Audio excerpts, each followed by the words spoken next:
My father told me that the earth only shakes when it's trying to shake off the people it no longer wants. I didn't believe him until the morning the sky turned the color of a bruised plum. And the ground beneath our mountain home in the Venezuelan Andes decided to stop being solid. It wasn't just a tremor. It was a violent, rhythmic tearing of the world. Imagine standing on a carpet while a giant pulls it out from under you. But the carpet is made of concrete, and the giant is the planet itself. That was the moment my life and the lives of everyone I loved was irrevocably shattered. We were living in a small, isolated village clinging to the slopes of the Cordillera de Mérida. My father Mateo was a man of the mountains. He knew the soil, the rivers, and the peculiar temperament of the peaks.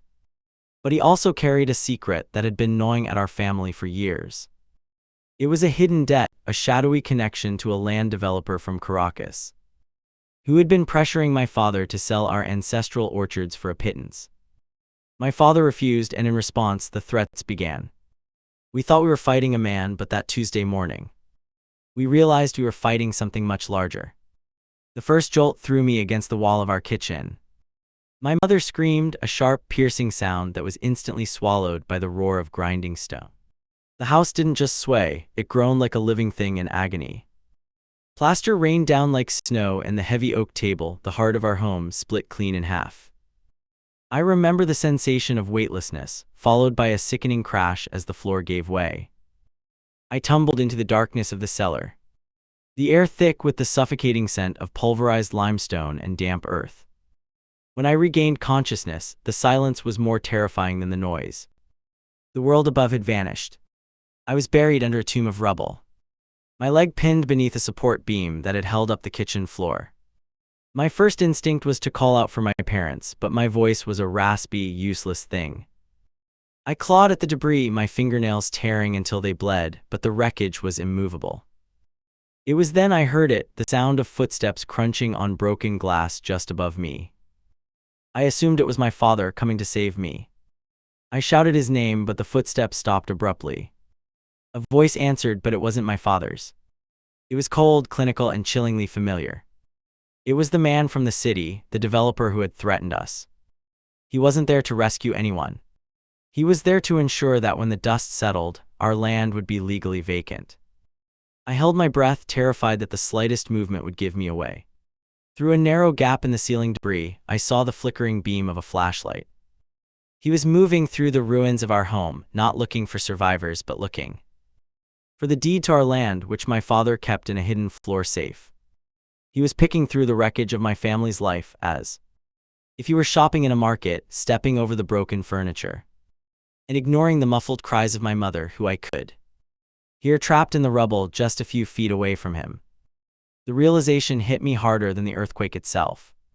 This wasn't just a natural disaster, it was an opportunity for them. They had known the fault line was active, or perhaps they had triggered a controlled blast to mask their theft. The cruelty was staggering. I watched as he found the safe, pried it open with a crowbar, and stuffed the documents into his jacket.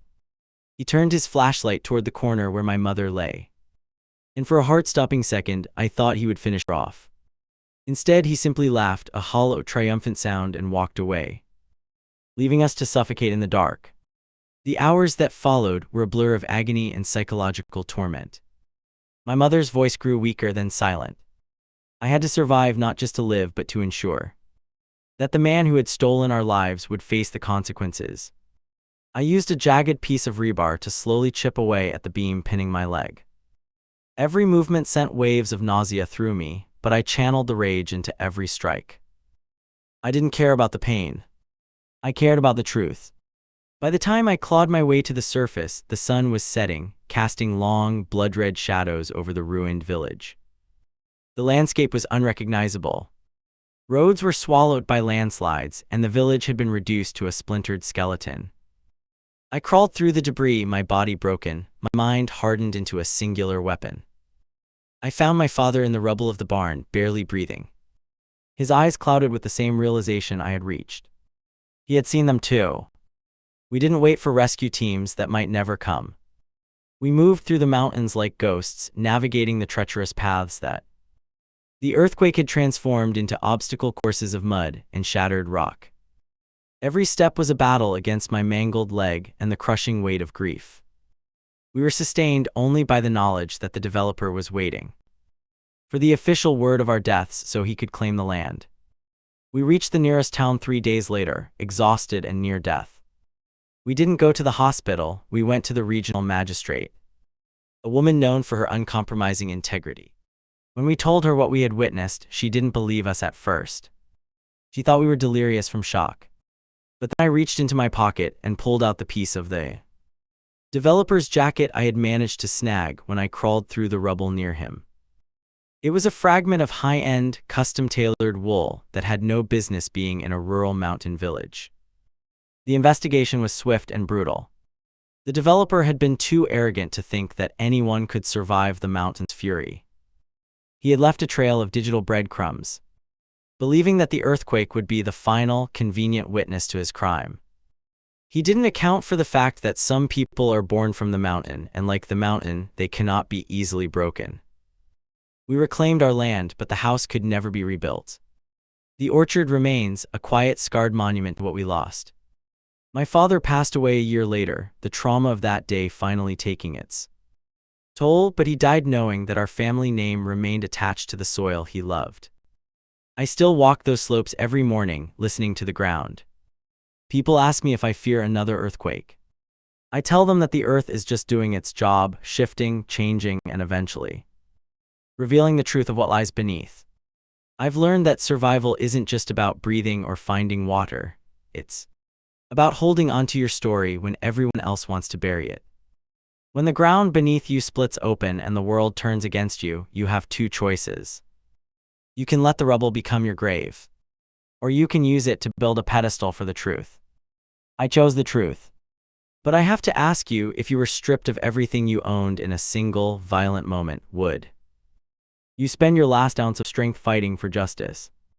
Or would you simply let the earth take what it wanted? Think about that the next time you feel the ground steady beneath your feet.